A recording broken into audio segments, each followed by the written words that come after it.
y va? On attend? Ouais. Bon, mon terme,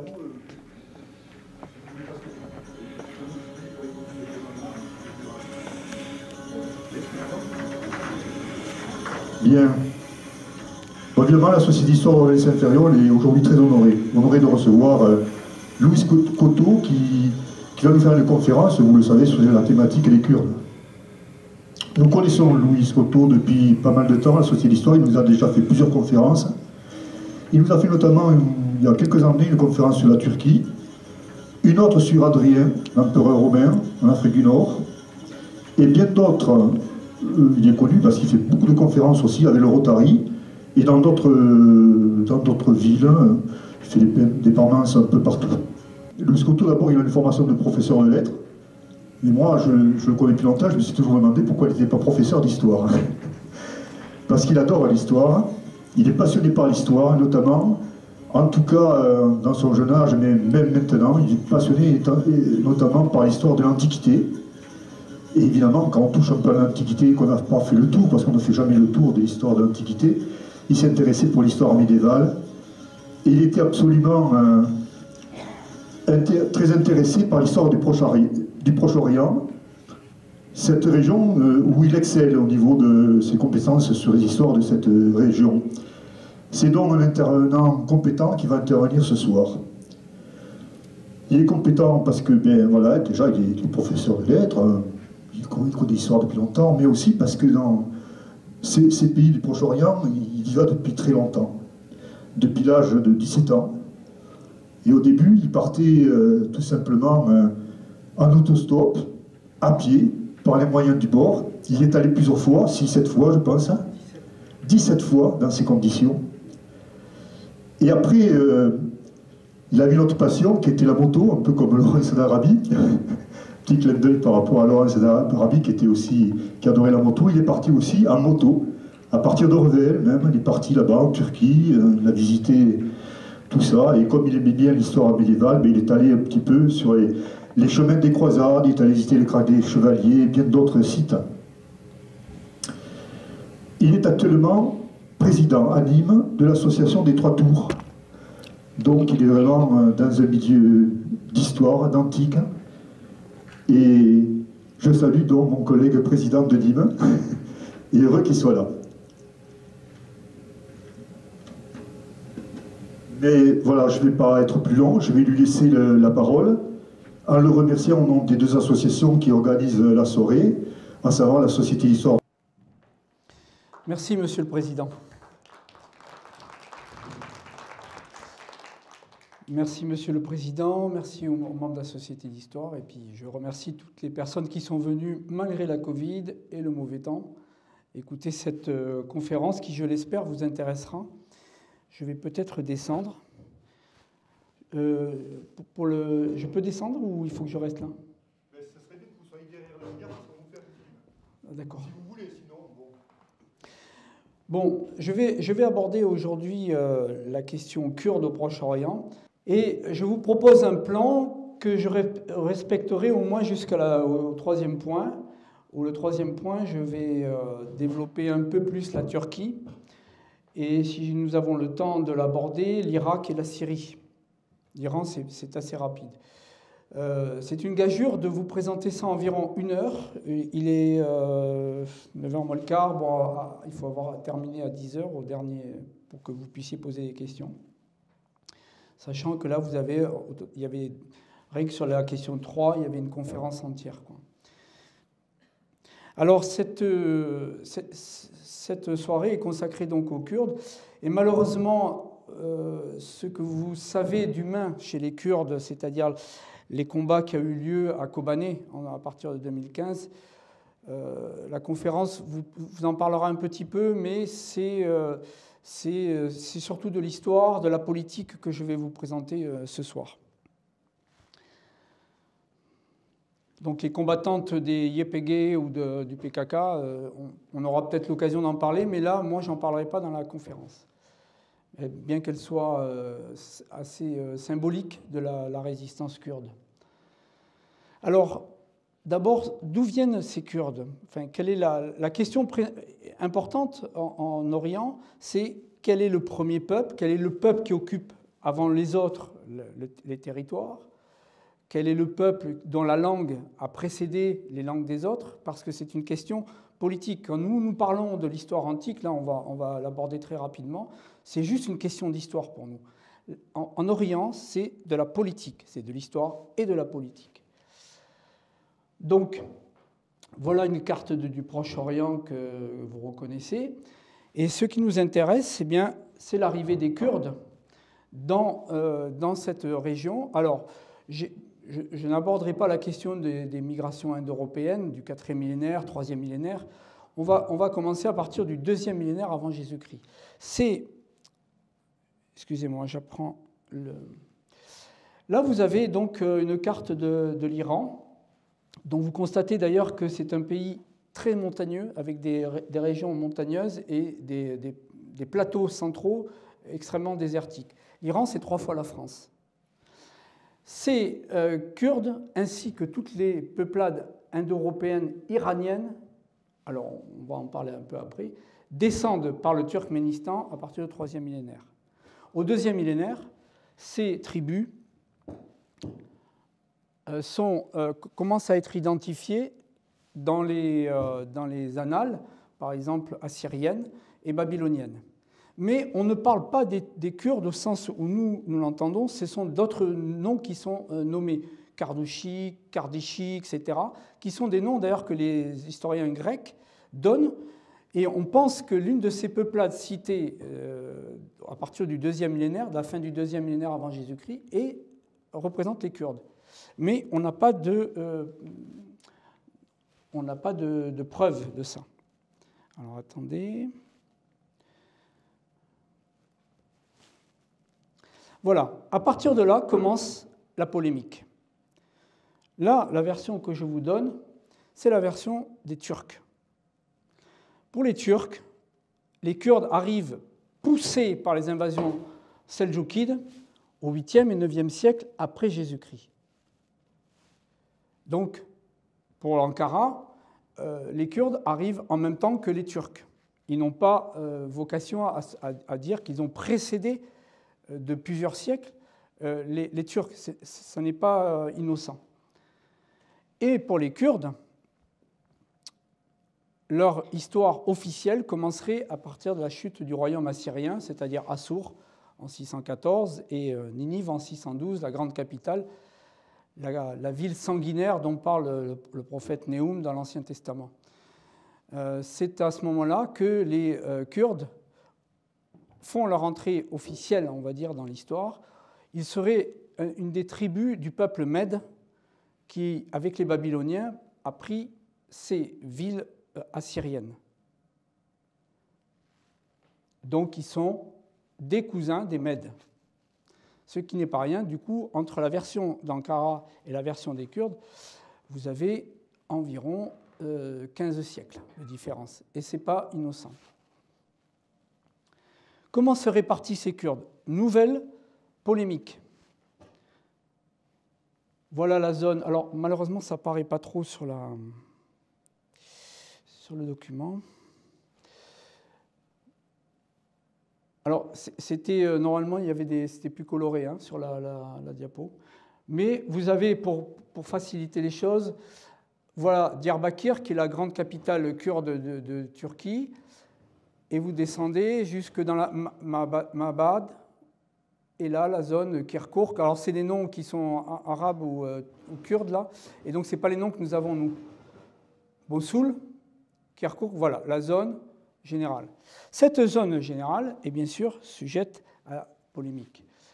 Et voilà un exemple de polémique où vous avez une surface revendicable par les Kurdes qui passe de 189 000 km² à plus de 500 000 km², c'est-à-dire environ la superficie de la France. Et tout ça n'est pas, bien sûr, neutre.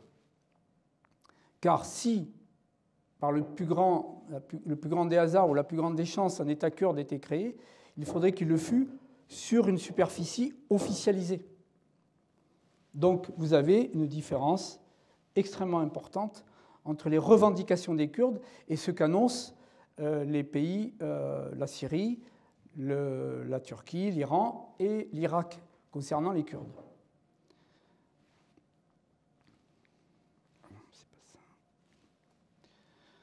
Alors vous avez bien sûr des villes qui sont à majorité kurde. Je vais vous citer Diyarbakir qui est en Turquie, qui est une ville de plus d'1 million d'habitants maintenant. Et vous avez aussi Erbil qui est dans le Kurdistan irakien, qui sont des villes proprement kurdes, qui pourraient être à terme des capitales d'un État kurde. Alors combien sont-ils? Troisième question, et troisième question à polémique. On va de 32 millions à plus de 40 millions selon les évaluations. Il faut savoir qu'en Orient, les recensements sont très mal faits, ou pour ainsi dire ne sont plus faits depuis longtemps, et ça vous donne des différences de population très importantes. Là aussi, en cas de revendication politique, l'affaire n'est pas neutre. Ce que vous notez, c'est que les deux grands pays, les pays où il y a les deux grandes communautés kurdes sont la Turquie et l'Iran. Alors, je vous ai ajouté l'Allemagne et la France. Et bien sûr, quand on sait qu'en Allemagne, il y a 950 000 à 1 million de Kurdes, en cas de conflit avec Erdogan et en cas de relations diplomatiques difficiles avec la Turquie, ce n'est pas neutre. Il y a 1 million de Kurdes et 3 ou 4 millions de Turcs en Allemagne. Alors, en France, ils sont essentiellement concentrés dans la région de l'Est. Donc, c'est des communautés assez importantes. Langue et culture, pareil, les choses ne sont pas simples.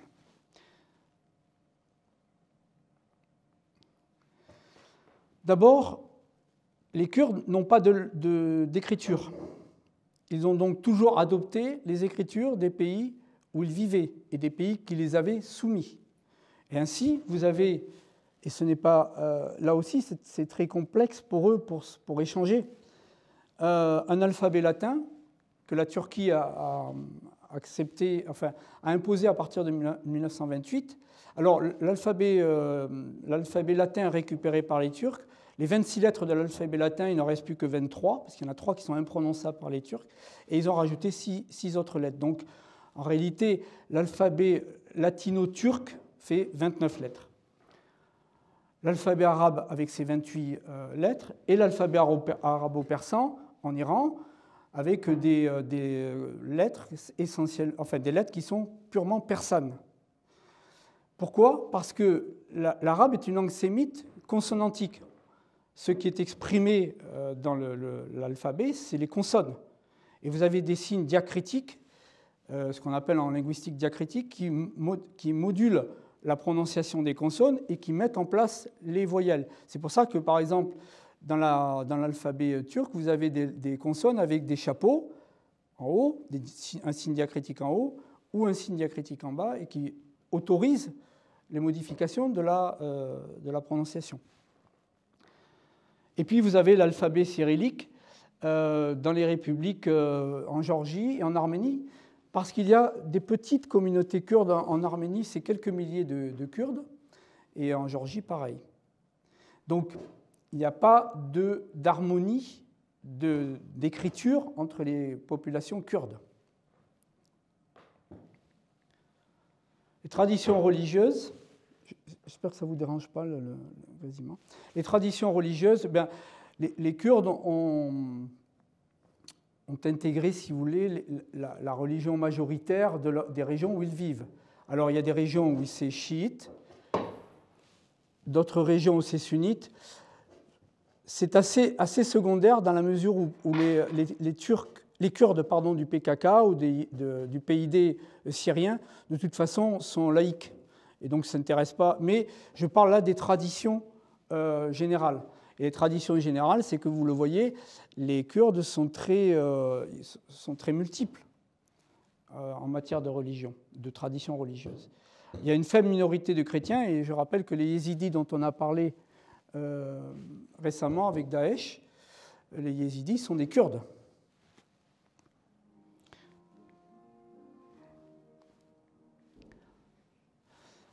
Un État kurde les promesses non tenues.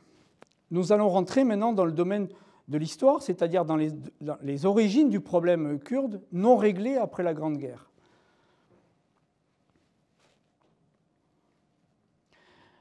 Là, vous avez une image.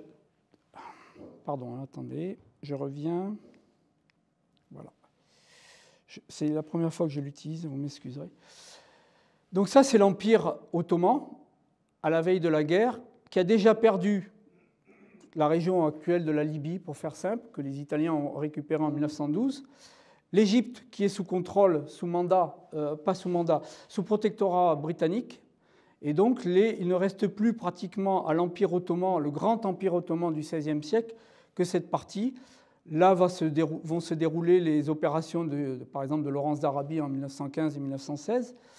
Cette partie est assez isolée. C'est de là que va venir d'ailleurs la grande dynastie des Séouds, qui dirige actuellement l'Arabie saoudite.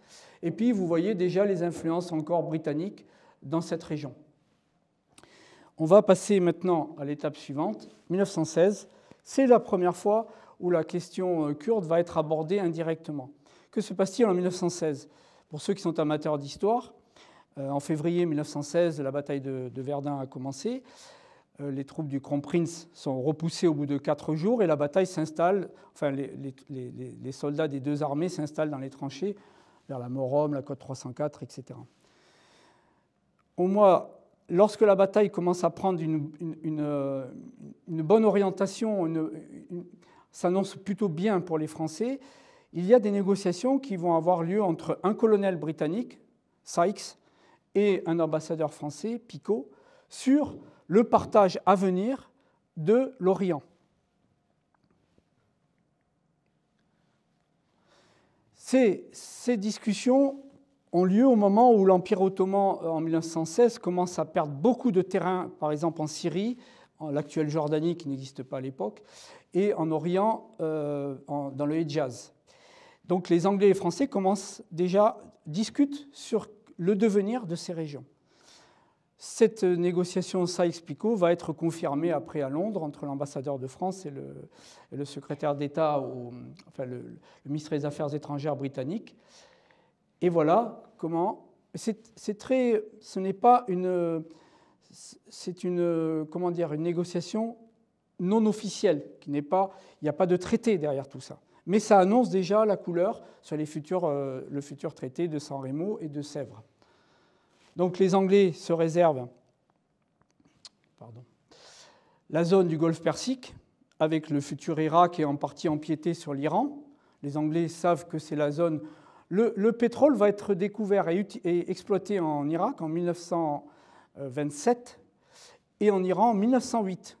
Et les Anglais le savent. Vous savez qu'à partir de 1918, par exemple, toutes les marines du monde qui fonctionnaient au charbon pendant la Grande Guerre commencent à fonctionner au fioul. Donc la découverte du pétrole est une découverte et l'exploitation du pétrole va être stratégiquement très très important après 1918. Les Anglais ont déjà le nez dessus.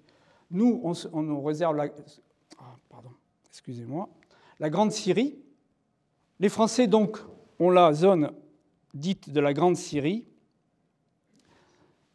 plus une partie de la Turquie qui n'est pas vaincue encore. On est encore en pleine guerre. D'ailleurs, ces accords Sykes-Picot il y aura une douche froide avec la bataille de la Somme qui commence le 1er juillet 1916 et qui est un désastre. La plus grande bataille de la guerre de 14-18, c'est la bataille de la Somme et la plus meurtrière. Et cet accord tacite entre la France et l'Angleterre est mis de côté.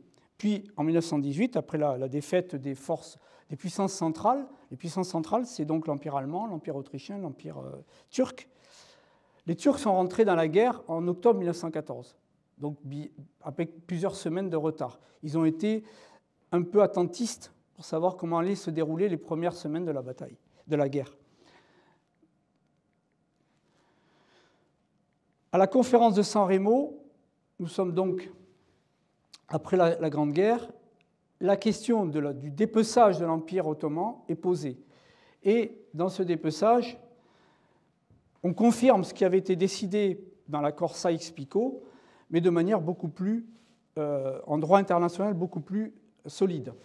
Donc vous avez toute la zone Les Anglais se réservent la Mésopotamie, bien sûr le canal de Suez, sachant, enfin la zone de l'actuelle Palestine. La Jordanie n'existe pas, Israël n'existe pas, donc c'est le sud de la Grande Syrie. Ils ont déjà la main sur le canal de Suez, mais en tenant cette région, ils ont un contrôle encore plus important sur la péninsule arabique. Et bien sûr, dans le Golfe Persique, ils vont créer le Koweït, qui sera à l'origine de la première guerre du Golfe. Et puis, ils occupent toute cette région militairement, avec une partie d'ailleurs qui débouche sur la Perse. Et vous avez déjà cette ville, le Kirkouk, qui encore actuellement est disputée entre Bagdad et le PDK de Barzani. Je vais y venir après. Quant aux Français, ils récupèrent en fait ce qui stratégiquement est le moins intéressant, il faut le dire. Les puits de pétrole, il n'y en a pas dans cette région, mais ils ont une vocation à défendre les communautés chrétiennes en Orient, et cette vocation va pousser les négociateurs français à accepter le partage tel qu'il est présenté à San Remo. Avec, vous le voyez, le drapeau russe, c'est-à-dire que la Russie, qui est juste devenue l'Union soviétique, a une partie qui lui est réservée. Elle n'a pas encore négocié, on n'aura pas encore négocié à Sèvres, et là on arrive sur le traité de Sèvres, qui est le grand traité, qui va décider de l'organisation générale du Proche-Orient, organisation générale qui est encore qui pose les problèmes que nous connaissons actuellement. Bon, je reviens, voilà. Voilà ce qui était décidé. Donc vous vous rappelez que l'Empire ottoman, il a perdu toute la péninsule arabique, tout le Proche-Orient côté Levant. Il ne reste plus dans la proposition de Sèvres qu'une Turquie très atrophiée, dépecée de pratiquement tout son empire. Elle a perdu même la partie européenne. Voilà maintenant que nous approchons de la question kurde.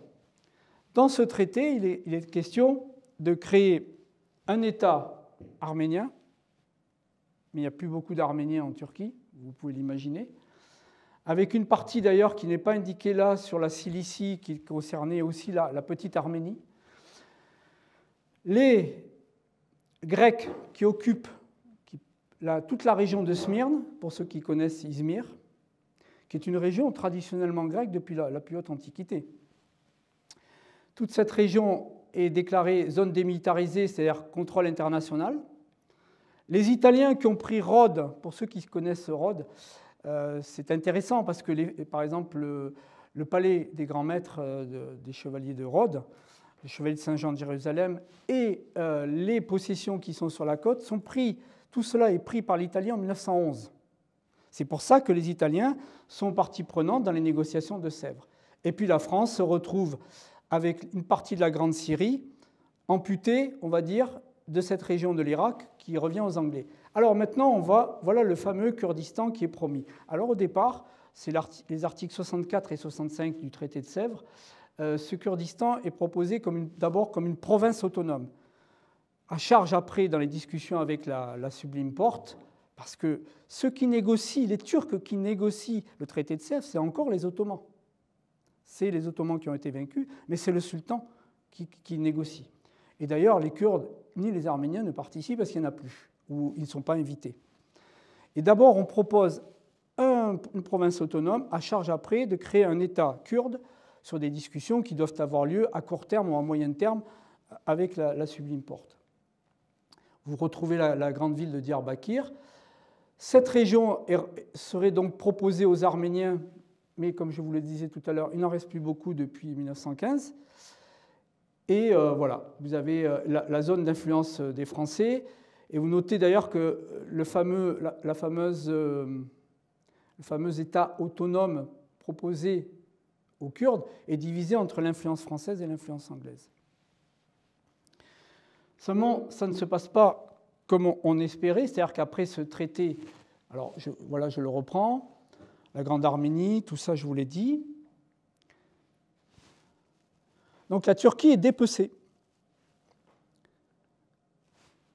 Et bien sûr, il se passe exactement la même chose que pour l'Allemagne après le traité de Versailles, ce que vont utiliser les membres du NSDAP, c'est-à-dire les nazis. Ça va être un des arguments fondamentaux de dire le traité de Versailles est un traité profondément injuste, il humilie l'Allemagne, on va revenir dessus.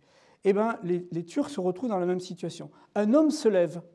Cet homme, c'est Mustafa Kemal. À partir de 1919, il organise la résistance en Turquie, d'abord contre les Ottomans, l'armée du sultan, puisqu'il est considéré comme un bandit, puis contre les Italiens qui vinrent rapidement, les Anglais qui repoussent, qui ne sont pas très combatifs parce que ça ne les intéresse plus beaucoup, mais surtout les Grecs. Et la guerre contre les Grecs, qui se termine en 1922, se termine par un désastre humain qui va être négocié un peu plus tard, avec des échanges de population dans des conditions épouvantables. Mais les Grecs sont battus et ils vont tout perdre. Donc en 1923, on re-signe un nouveau traité, puisque la donne a complètement changé en Orient, et c'est le traité de Lausanne. Ce traité de Lausanne, c'est ce traité qui va revenir sur les conditions du traité de Sèvres, qui va annuler l'idée d'un pays aux Kurdes, annuler l'idée d'un pays aux Arméniens, en finir avec les ambitions grecques en Anatolie et bien sûr les ambitions italiennes. Donc Mustafa Kemal, sur lequel on reviendra, a gagné cette grande guerre patriotique et va rapidement prendre le pouvoir à ce moment-là en Turquie. Je vais y revenir après. À partir de 1924-25, les Grecs, il y a 1,5 million de Grecs environ en Turquie, enfin en Turquie actuelle, qui vont fuir dans les conditions épouvantables. On parle de dizaines de milliers de gens qui sont assassinés par les Turcs, et 500 000 Turcs qui sont dans les Balkans, à Thessalonique, dans la Grèce du Nord, en Épire, qui vont aussi refluer en catastrophe. Enfin, c'est un échange de population comme on n'imagine même pas, on n'imaginerait même pas actuellement. Mais voilà que la Turquie, après le traité de Lausanne, vous voyez qu'elle a...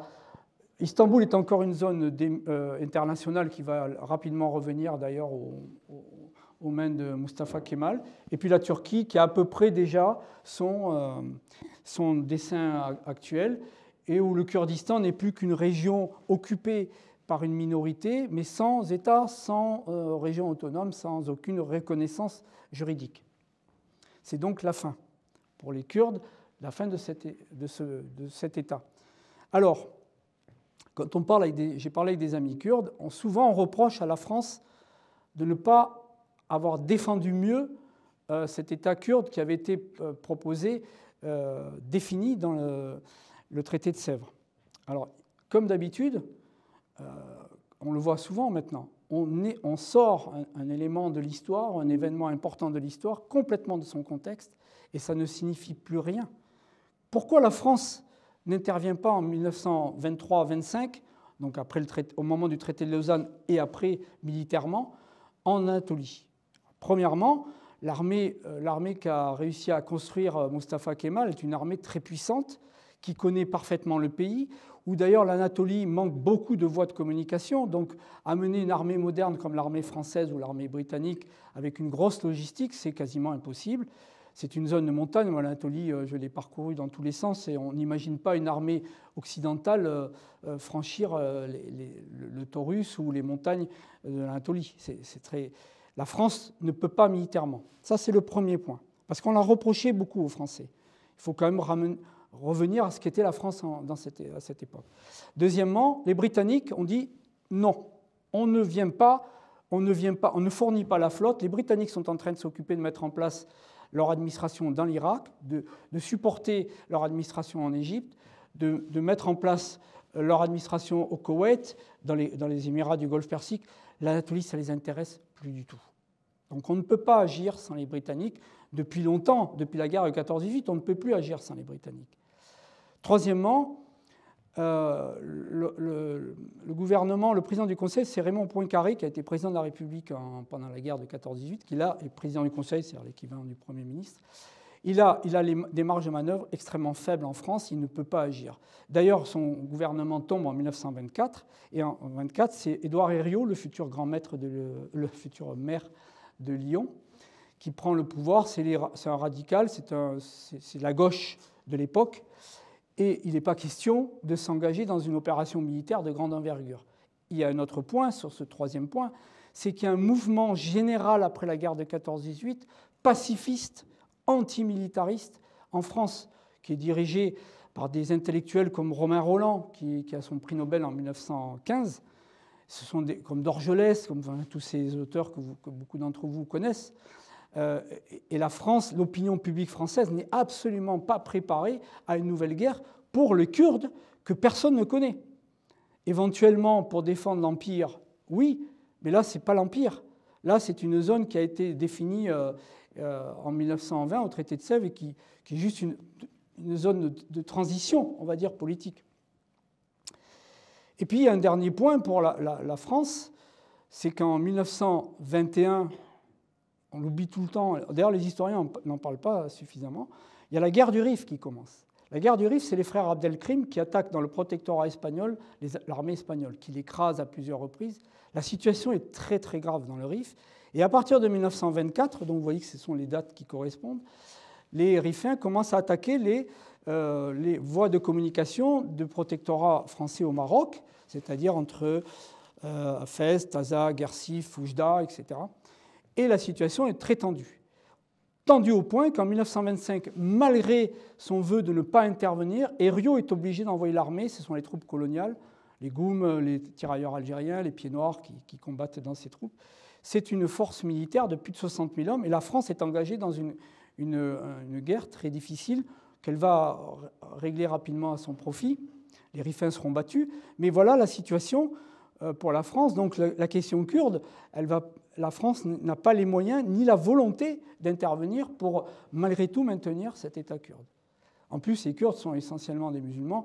La France ne se bat pas pour des musulmans dans cette période. Donc voilà pour expliquer cet échec. Si vous avez des questions sur ces traités qui sont capitaux, bien sûr, hein, puisque la question kurde était évacuée du droit international et des négociations. Donc les Kurdes, à juste titre, nous reprochent de les avoir abandonnés, mais je vais vous expliquer quelle était la position de la France quant à l'Angleterre, la Grande-Bretagne. Ça ne l'intéresse absolument pas.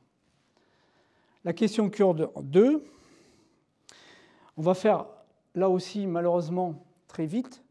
Je vais faire rapidement une présentation de la question kurde en Turquie. Turquie, Syrie, Iran, Irak.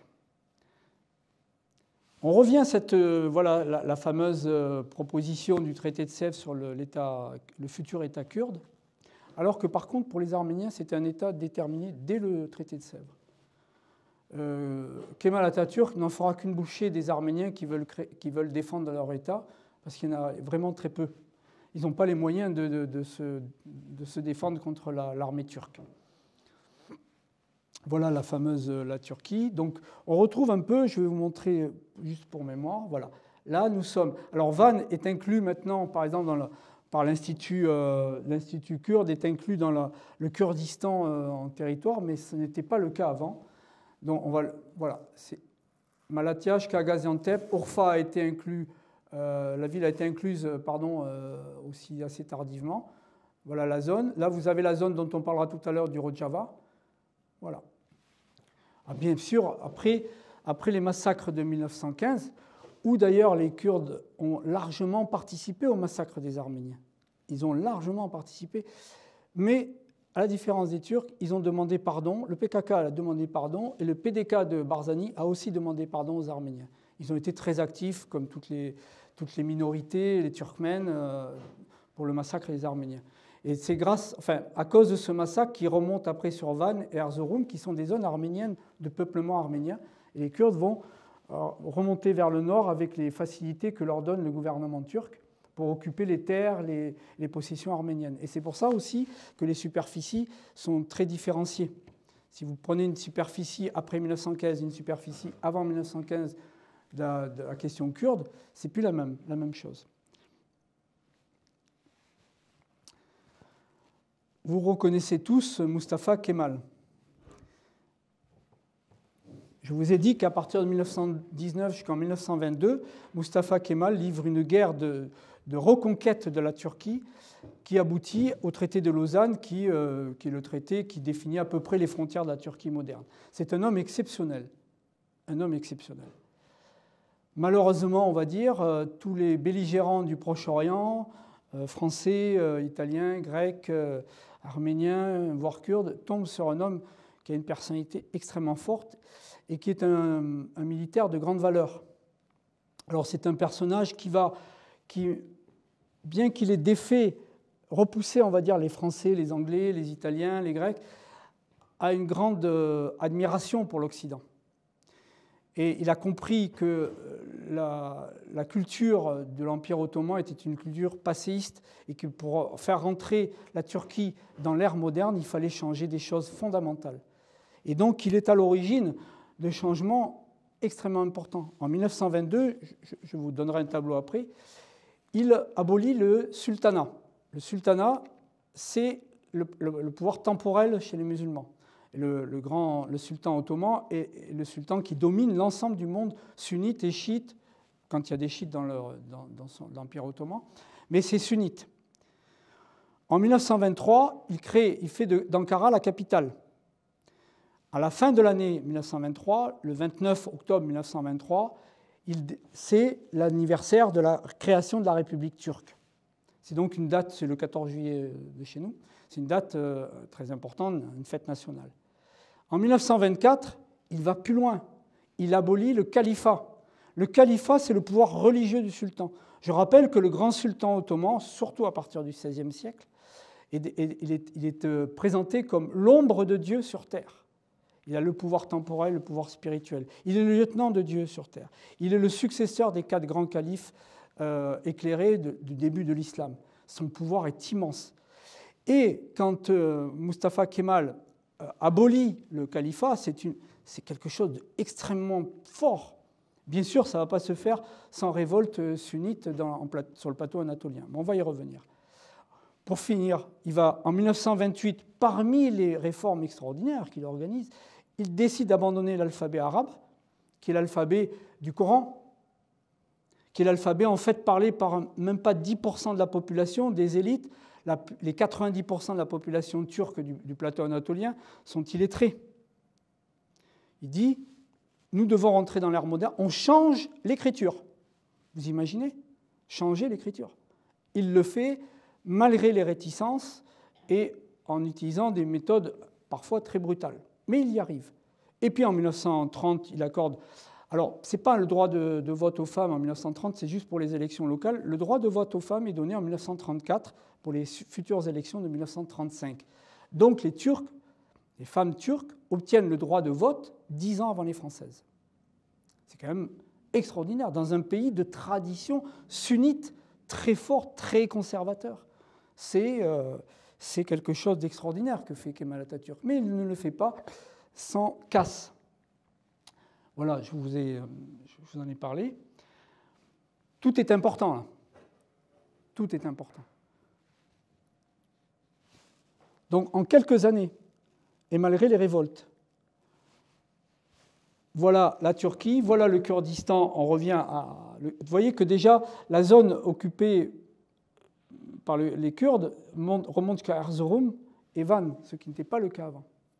Donc, ils ont élargi leur zone d'influence après la disparition des Arméniens. Erzurum, d'ailleurs, est une ville absolument magnifique pour ceux que l'architecture seldjoukide intéresse. C'est essentiellement une architecture du XIe et XIIe siècle. C'est une ville magnifique. Bon, très très loin, c'est sûr. Alors, que deviennent les Kurdes ? Alors les Kurdes, ils ont donné un coup de main d'abord pour en finir avec les Arméniens, et puis après, dans la guerre d'indépendance, les Kurdes aident Mustafa Kemal à se débarrasser des Grecs, des Italiens, etc. Mustafa Kemal leur fait des promesses qu'il ne va pas tenir. Mustafa Kemal leur dit « On va rester sur le statut de l'Empire ottoman, vous aviez des principautés kurdes qui étaient respectées par le sultan d'Istanbul. On va faire comme ça. » En fait, il ne va pas le respecter parce que Mustafa Kemal, et ça c'est le côté sombre du personnage qu'on ne connaît pas en France, est obsédé par la turquification de l'Anatolie. Pour lui, l'Anatolie est aux Turcs, elle est nécessairement turque, et toutes les minorités, or les Arméniens c'est déjà fait, les Grecs c'est fait, et les Kurdes doivent se plier à l'image qu'il veut avoir de l'Anatolie. D'ailleurs, il va qualifier les Kurdes, tenez-vous bien, de Turcs des montagnes. C'est-à-dire qu'il nie complètement leur identité. Bien sûr, tout ça va très très mal se passer. Et vous voyez que dès 1925, une première révolte éclate de Sher Saïd. Alors, c'est une révolte kurde un peu particulière parce qu'elle est à la fois pour l'indépendance et pour le rétablissement du califat. Donc c'est une révolte de Kurdes conservateurs, on va dire. Puis, successivement, la fameuse République de l'Ararat, qui est écrasée en 1930, et la révolte de Dersim, qui est animée par des Kurdes alévis, c'est-à-dire des minorités chiites turques, enfin turques et kurdes. Tout ça, par exemple, rien que l'affaire de Sher Saïd, on parle de 250 000 morts, des centaines de villages détruits. La révolte de l'Ararat, la répression mais est impitoyable. C'est organisé par Kemal Atatürk, enfin par Mustafa Kemal. Tout ça est complètement... Alors déjà dans l'histoire officielle turque, c'est mis de côté, et chez nous, on n'est pas du tout au courant. Quand il va renoncer aux tariqats, c'est-à-dire aux confréries, vous avez tous vu les danses des derviches, qui sont des danses pour les touristes, mais les derviches, derrière comment dire, l'esprit des Baktichi, c'est un mouvement très très influent en Turquie. Mustafa Kemal, il se révolte dans la région de Konya, Mustafa Kemal les écrase dans le sang. Donc toutes ces, et vous êtes en Orient, c'est-à-dire que toutes ces mutations incroyablement révolutionnaires se font toutes dans le sang. En Orient, l'adversaire, si vous n'arrivez pas à négocier avec lui, vous le détruisez.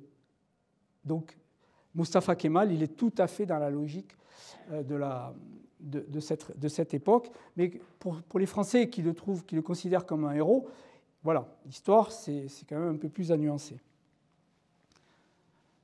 Alors, maintenant, le problème de la représentativité des Kurdes au sein du Parlement d'Ankara et au sein de la presse, au sein des médias. Les Kurdes ont juste été tolérés, mais au point qu'à la moindre anicroche dans leur discours, ils sont emprisonnés. Alors vous avez la succession des partis kurdes qui ont essayé de survivre à Ankara, au Parlement d'Ankara, et vous voyez combien de fois ils sont dissous, soit par l'armée, soit par le pouvoir civil. Alors actuellement, c'est le HDP qui est le parti représentatif, on va dire, des Kurdes modérés. Il n'est pas question d'évoquer le PKK, hein, pas question. Mais son président est en prison depuis 6 ans. C'est-à-dire que la démocratie turque ne fonctionne plus du tout par rapport avec la question kurde. Plus du tout. J'ajoute que quand vous êtes en Turquie, je suis allé 23 ou 25 fois en Turquie, je ne sais plus, quand vous parlez avec les Turcs, ils vous disent « l'identité kurde, on veut bien discuter ». Pour les élites, hein, pas les nationalistes qui ne veulent même pas en entendre parler. Quand tu as parlé d'un État kurde, impossible. Ça n'est même pas envisageable. Même par les gens de gauche, même par les gens modérés. C'est un peu... La semaine dernière, on parlait de ça à Nîmes. J'ai dit, mais est-ce que vous, les Français, est-ce que vous, les Espagnols, est-ce que vous, les Italiens, est-ce que vous, les Britanniques, vous accepteriez d'être amputés de 20 ou 30% de votre territoire par des puissances extérieures? C'est-à-dire que bien sûr, s'il y avait un État kurde en Turquie, ça serait décidé par les Américains et les Russes, pas par les Turcs. Donc, quand on parle de la question kurde et de l'État kurde et des territoires qu'on pourrait éventuellement accorder aux Kurdes, il faut comprendre qu'il n'en est absolument pas question pour les Turcs. Absolument pas question. Et je vous renvoie à ce que nous penserions, aux Espagnols ou les Britanniques, si nous étions amputés de 20 ou 30%. Parce que c'est très facile de dire « oui, on va faire un État, oui, mais il mérite un État ». Ça ne se passe pas comme ça. Et puis, il faut des accords. Et il faut que les grandes puissances, on va en reparler, interviennent dans la danse. Mais ce qui est sûr, c'est que la démocratie turque ne fonctionne pas avec la question kurde. Ça bloque systématiquement. Et ça bloque en particulier... Voilà, vous voyez les articles du Monde de 1994, mais on pourra en citer encore d'il y a quelques semaines. où la langue kurde est interdite dans les écoles. On n'enseigne pas le kurde. Parler le kurde, bon, bien sûr, dans les régions kurdes, on le parle, mais c'est mal vu dans les administrations. Il y a une chape de plomb de l'État turc, mais c'est pareil en Irak, c'est pareil en Syrie, avec des nuances. Une chape de plomb sur la culture kurde. Bien sûr, ces répressions, je fais très très résumé, ces répressions contre les Kurdes en Turquie, elles sont des années 1920, elles sont des années 70, elles sont des années 90. Erdogan n'est pas encore au pouvoir. On parle là des présidents et des premiers ministres kémalistes de l'époque. Ça va engendrer une forme de résistance très violente. Et le PKK, qui est le Parti des travailleurs kurdes, est créé en 1978 par Abdullah Öcalan, qui est le leader incontesté du PKK. À partir de 1984, et jusqu'à maintenant, la lutte armée est lancée en Turquie. On pourra revenir, parce que c'est une question que je ne peux pas développer, mais cette lutte armée, nous ne sommes pas avec la résistance basque ou corse. Les combats depuis 1984 entre le PKK et l'armée turque, c'est 50 000 morts minimum. 50 000 morts. C'est un bilan extrêmement lourd. Et la haine est très très profondément ancrée entre les deux communautés. Peut-être un peu moins quand on est à Istanbul, parce que les deux communautés se mélangent plus ou moins bien. Mais dans l'Est, c'est terrible. C'est terrible. Et donc, voilà des résistants, des miliciens du PKK. Ce qui s'est passé, c'est que parmi les politiques de répression de la Turquie, mais vous verrez qu'en Irak, c'est pire. Il y a d'abord des déplacements, on déporte pas, la nuance est un peu subtile, on déplace des populations de l'Est de la Turquie, puisque c'est cette région qui pose beaucoup de problèmes, surtout à Kari en ce moment, Siirt, Lis, Diyarbakir. Donc on détruit les cultures, on détruit les villages à plusieurs reprises dans l'histoire contemporaine turque. Ce n'est pas Erdogan, hein, on va y venir, il n'y a pas que Erdogan. Et les Kurdes qui ne sont pas déplacés se filent vers les grandes villes de l'Ouest comme Izmir et Istanbul. C'est pour ça qu'il y a une communauté kurde très très importante aussi à Istanbul actuellement. Pardon. Il n'y a eu un seul intermède, on va dire, une seule exception, c'est le président Turgut Özal, qui a été Premier ministre et surtout président de 1989 à 1993. Il est le seul président, donc à l'époque kémaliste, le seul président turc à avoir tendu, ou du moins ébauché, une main tendue vers les Kurdes. Il a aussi créé d'ailleurs les forces les unités de protection kurdes contre le PKK. Il n'est pas non plus blanc. Mais Turgut Özal a compris que cette guerre contre les Kurdes était une guerre sans issue qui coûterait très cher en vie humaine et financièrement. Et il décide de discuter avec les Kurdes pour voir si il était possible de créer une autonomie dans le Kurdistan. Il meurt en 1993. C'est un attentat. Alors à l'époque, on avait dit que c'était un attentat, on n'en était pas sûr. La dépouille a été ressortie en 2012 et ils ont retrouvé effectivement des traces de DTT, donc des traces de poison. Et donc le président Özal, pour avoir osé évoquer un rapprochement avec les Kurdes, en est mort. Alors ça peut être les ultranationalistes turcs, et je peux vous dire que les ultranationalistes comme les Lougri, c'est particulièrement réactionnaire et dur. Vous pouvez avoir l'armée, vous pouvez avoir différents partis. Personne ne sait qui a fait le coup, mais Özal en est mort. Et après, on est retourné dans une politique habituelle. Öcalan s'est enfui en Syrie, et puis en 1999, les Syriens décident d'en finir avec les camps kurdes qu'ils soutenaient dans un premier temps. On verra ça et la Syrie. Il s'enfuit, il est arrêté à Nairobi en 1999 par une opération conjointe des services secrets turcs, de la CIA et probablement du Mossad. C'était un homme très recherché. Il est enfermé depuis, il est emprisonné depuis cette date en Turquie. Alors d'abord sur les îles des Princes, et puis je crois qu'ils ont changé de prison. Donc, les Kurdes, progressivement, à travers la voie d'Abdullah Öcalan, qui est toujours, qui peut être visitée par ses proches, les Kurdes ont commencé à changer de stratégie idéologique. Au début, le PKK est un parti marxiste-léniniste typique de ces années où l'Union soviétique est encore active, typique des mouvements de résistance, par exemple, d'Amérique du Sud. Et là, depuis quelques années, depuis 2005, il y a un revirement idéologique et Abdullah Öcalan a été, semble-t-il, très influencé par un penseur américain, Murray Bookchin, qui est un penseur en fait libertaire, c'est-à-dire anarchisant, donc plus du tout marxiste-léniniste. Et ce penseur a proposé une sorte d'État idéal, ce qu'on appelle la confédération démocratique. On va le voir dans le Rojava, parce que c'est ce qui est appliqué au Rojava. Le confédéralisme démocratique avec un zeste de féminisme, d'écologie. Alors ça, pour moi, c'est des appels du pied pour les Occidentaux. Hein. C'est pas l'écologie, même si c'est important, ils ont autre chose. Ils ont d'autres chats à fouetter au Kurdistan que l'écologie, hein, je peux vous dire. Mais c'est très porteur, c'est très vendeur auprès des Occidentaux et des Américains en particulier. Et donc le PKK, ce qu'on oublie, a changé de doctrine idéologique, s'est adapté à une nouvelle réalité. Alors, par exemple, à Ankara, on n'en parle pas.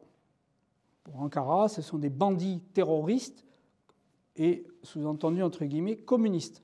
Ce qui n'est plus le cas du PKK et n'est plus le cas non plus du PYD en Syrie. C'est donc une révolution pour le PKK.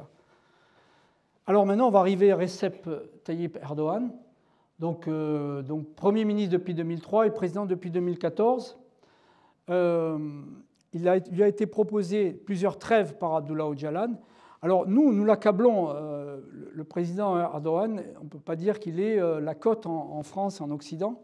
Pourtant, je puis vous assurer qu'il est dans la continuité de ses prédécesseurs kémalistes. Il fait exactement la même politique, un peu plus dure maintenant, depuis la tentative de coup d'État. Mais Erdogan n'est pas une exception dans la politique du gouvernement d'Ankara à l'égard des Turcs. Absolument pas.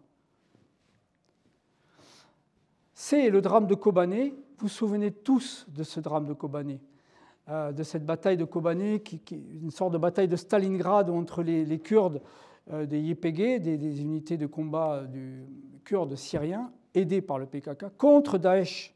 Parce que là, on a commencé à comprendre que ces Kurdes et nous avions des intérêts communs. Donc ça, on revient à l'histoire que vous connaissez bien. Les aides, les soutiens militaires aériens, surtout américains et français, mais surtout américains à Kobané. Et puis la politique plus qu'ambiguë d'Erdogan, qui, il faut le dire, est issue du mouvement des frères musulmans, donc des intégristes sunnites politiques. C'est-à-dire c'est un mouvement politique, de conquête politique du pouvoir et de l'influence sunnite. Erdogan, c'est quelqu'un de tout à fait à part. Quand il vous fait le signe de la rabia, c'est le signe des frères musulmans. On le voit beaucoup quand on le prend en photo d'ailleurs dans ses discours. Alors Erdogan a pourtant reçu une proposition d'apaisement, on va dire, d'Abdullah Öcalan. Il la refuse. Erdogan, c'est très compliqué. Il est engagé dans des procès contre l'armée. Il veut écraser la résistance des officiers supérieurs de l'armée turque, parce que cette armée turque, elle est essentiellement laïque et kémaliste. Donc en 2 procès, il va régler le sort de l'ensemble des officiers supérieurs de l'armée turque. Alors que, là, j'ai gardé cette diapo, on voit que des Tchemil, alors vous avez une lettre typique de l'alphabet turc, Tchemil, Tché.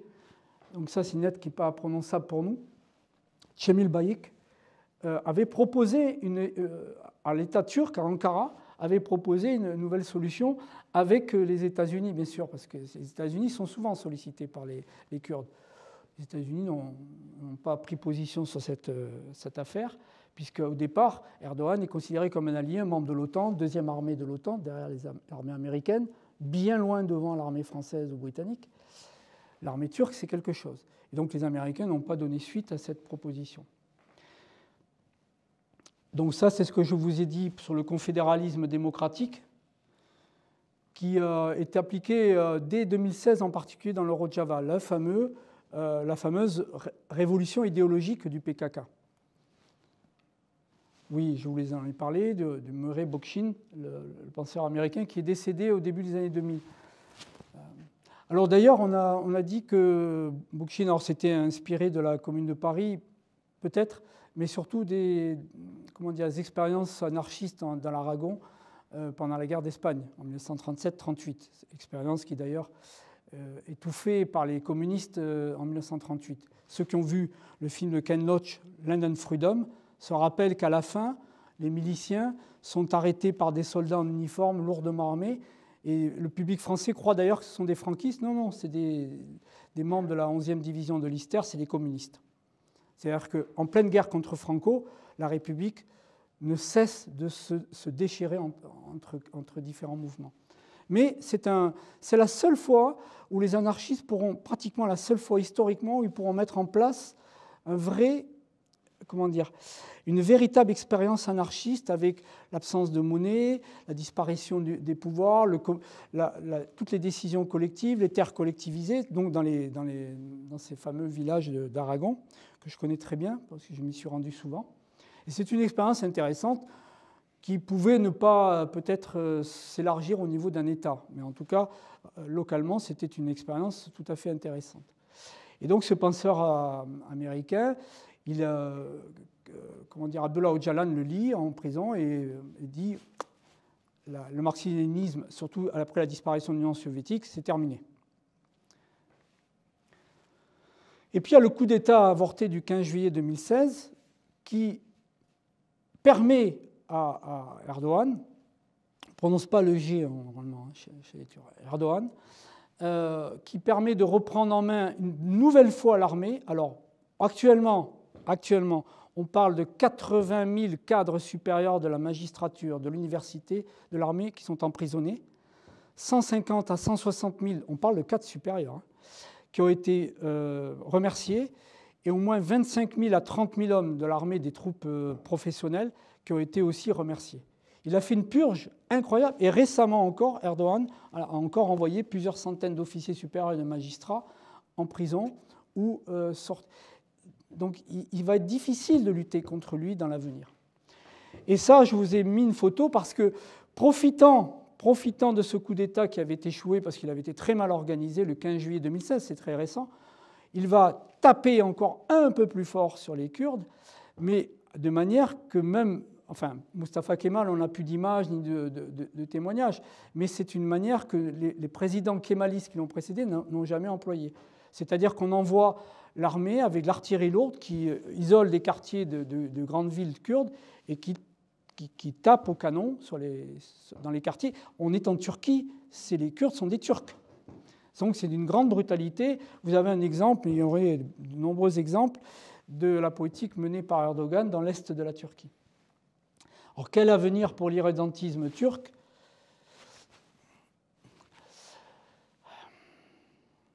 Bon, le seul changement idéologique, c'est les Faucons de la Liberté. C'est un mouvement qui est né récemment, en 2004, qui a monté des attentats très sanglants d'ailleurs en Turquie, ce qui a fait mobiliser l'opinion publique turque en faveur d'Erdogan contre les Kurdes, parce que ces attentats, c'est des attentats terroristes, condamnés par Abdullah Öcalan, mais menés de manière indépendante. Et ces Faucons de la Liberté, alors seraient un schisme, une séparation du PKK, des plus jeunes reprochant aux plus anciens de devenir trop modérés, ou bien un mouvement à part. C'est très confus, les Faucons de la Liberté, mais c'est un nouveau mouvement terroriste, entre guillemets, qui est apparu en Turquie. Alors, ça, c'est important. Quelle est la position de l'Union européenne ? Y compris d'ailleurs pour les Kurdes de Syrie. Donc ce que vous allez lire là, c'est applicable en Syrie aussi et en Irak, mais surtout en Syrie, puisque les mouvements kurdes en Syrie sont des émanations directes du PKK. Ben, ce n'est pas difficile. Le PKK est considéré comme une organisation terroriste depuis le 15 juillet 2008, au même titre que le Hezbollah, le djihad islamique, Daesh ou Al-Qaïda. Ce qui, en matière de droit, bloque énormément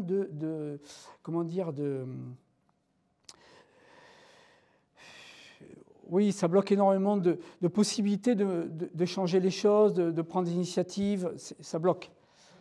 Alors, des intellectuels européens sont plutôt partisans de retirer cette étiquette de mouvement terroriste, sauf qu'Ankara, qui est un membre de l'OTAN, est une puissance non négligeable en Orient et qui peut-être un jour passera entre les mains des kémalistes plus modérés qu'Erdogan, la Turquie ne veut absolument pas. Donc, est-ce que l'Europe est capable de se mettre la Turquie à dos pour un éventuel, vous allez voir, un hypothétique État kurde? J'en doute. Alors la France, la position de la France, elle a dans sa législation rien contre le PKK. Par contre, elle applique les décisions de l'Union européenne et du Conseil de l'Europe en particulier. Donc, la France, par exemple, a fait arrêter récemment, c'était au début de l'année, à Marseille, un réseau qui ponctionnait financièrement les Turcs et les Kurdes plutôt, à Marseille, et qui alimentait comme ça financièrement le PKK et les YPG en Syrie. Donc la France est intervenue. Ce n'est pas la première opération que lance la France. Par contre, il y a des réfugiés du PKK à Paris, mais à la condition qu'ils ne fassent aucun prosélytisme politique, bien sûr. Et puis, il y a quelque chose qui change, nouveauté, c'est la Cour de cassation belge qui a statué que le PKK n'est pas un groupe terroriste au 28 janvier 2020. C'est donc le premier coin engagé pour faire changer, faire évoluer le point de vue des Européens sur le PKK et les Kurdes de manière générale. Comment? Eh bien, si ce n'est pas un mouvement terroriste, ça peut être un mouvement de résistance populaire. Et à ce moment-là, ce n'est plus la même définition juridique. Donc là, ce coin est enfoncé maintenant dans la juridiction européenne. Peut-être que ça va évoluer dans les mois ou dans les années qui viennent. Mais bien sûr, l'Allemagne et la France ont une influence décisive sur ces décisions de l'Europe, puisque c'est elles qui ont les grandes communautés kurdes et turques. Donc ça, c'est nouveau et c'est très intéressant. Alors, la question, pourquoi je vous propose la question kurde en Irak? Parce que la question kurde en Turquie, vous avez vu l'opposition d'un mouvement de résistance, le PKK, qui est assez homogène, qui n'a pas de concurrent, on va dire, chez les Kurdes, et dans une opposition frontale avec l'État kurde. En Irak, la situation est encore plus complexe, parce qu'il y a à la fois une confrontation des mouvements kurdes avec Bagdad et une guerre ou une opposition entre mouvements kurdes extrêmement sanglante. Donc c'est un plus, on va dire. Donc voilà l'Irak. Je crois que j'avais notre... c'est pas très bon, là. Bon, vous vous rappelez que les Kurdes en Irak sont entre 6 et 8 millions, selon les évaluations. Alors, ce qui est intéressant, c'est qu'en Irak, ils sont essentiellement dans cette région, d'ailleurs, qui est une région aussi de puits de pétrole, à Kirkuk. Mossoul, dont on a parlé récemment, il y a eu une magnifique émission d'une reporter, il y a 10 jours environ, sur la situation à Mossoul actuellement. Alors, en Irak, il y a deux partis kurdes. Le PDK de Massoud Barzani, le fils de Mustapha, j'ai eu une hésitation. C'est un clan qui dirige les Kurdes dans la région d'Erbil. C'est le premier mouvement de résistance kurde qui a été créé, c'est celui de Barzani. D'accord? Bien avant le PKK, les YPG, le PID, etc. Voilà Barzani. Et puis il y a l'autre, l'UPK de Talabani, qui est l'autre deuxième mouvement kurde de résistance, qui lui est dans la région de Souleymaniye, qui est une région à l'est. C'est important parce que c'est pas très bon, voilà. Alors, voilà, Soleimani, c'est dans ce secteur, et Erbil, c'est dans ce secteur. Donc, Talabani et Barzani se partagent le Kurdistan irakien. Mais nous ne sommes plus dans une... Bien que ce soit au départ des mouvements, on va dire, socialistes, à caractère socialiste, ce ne sont plus du tout des mouvements de résistance comme le PKK. Ce sont des mouvements de résistance qui s'alignent derrière des classes féodales, des clans. Le clan Barzani, le clan Talabani. C'est un système clanique très très fort, avec tout ce que ça comporte comme inconvénients ou voire défauts majeurs. Mais c'est eux qui représentent les Kurdes. Donc je reviens. Voilà Talabani, qui vient de décéder en 2017 à Berlin. Mais c'est son fils qui a repris le mouvement. Alors, l'Irak, c'est une autre histoire. D'abord, il y a cette guerre entre l'Irak et l'Iran en 1980-88. On en parlait en France, mais ce n'était pas très suivi. Une guerre qui traumatise les Iraniens. Elle fait plus d'1 million de morts, une sorte de guerre de tranchées épouvantable. Saddam Hussein, à l'époque, est le grand ami des États-Unis et des Occidentaux. On arme Saddam Hussein, y compris en armes chimiques, d'ailleurs. Mais si j'en parle, c'est parce qu'une partie des Kurdes, ceux de Barzani, soutiennent Téhéran contre Bagdad dans l'espoir que Téhéran va gagner la guerre et qu'ils vont se débarrasser de la tutelle de Bagdad. Ça ne se passe pas comme ça. La guerre est finalement, on va dire, se termine sur une situation neutre. Les Iraniens perdent 500 ou 600 000 personnes, jeunes. Les Irakiens un peu moins, mais les deux nations sont épuisées et c'est un statu quo. On se bat au départ pour la région de Bassora du Chott el-Arab, c'est-à-dire la région du sud de l'Irak où les frontières de l'Iran et de l'Irak sont très proches et qui sont des régions de pétrole très très importantes. Et le Koweït est juste à 20 ou 30 km. Bien, alors l'État irakien, ça sera la même chose avec les Syriens, commence par déporter, comme en Turquie, les Kurdes. Ils sont d'abord déplacés massivement. Mais il y a une originalité après la première guerre du Golfe, donc 1991, vous en souvenez, parce que là on rentre dans notre histoire, ça fait déjà 30 ans quand même. C'est Bush senior qui déclenche la guerre, qui l'arrête rapidement quand le Koweït est libéré, donc il ne va pas à Bagdad, les Américains ne vont pas à Bagdad, et la situation reste en l'état, c'est-à-dire que le pouvoir de Saddam Hussein est maintenu à Bagdad, et la première chose qu'il va faire, c'est organiser de grands massacres de chiites et de Kurdes, ce qui peut expliquer la position des Kurdes, des chiites actuellement à Bagdad face aux sunnites.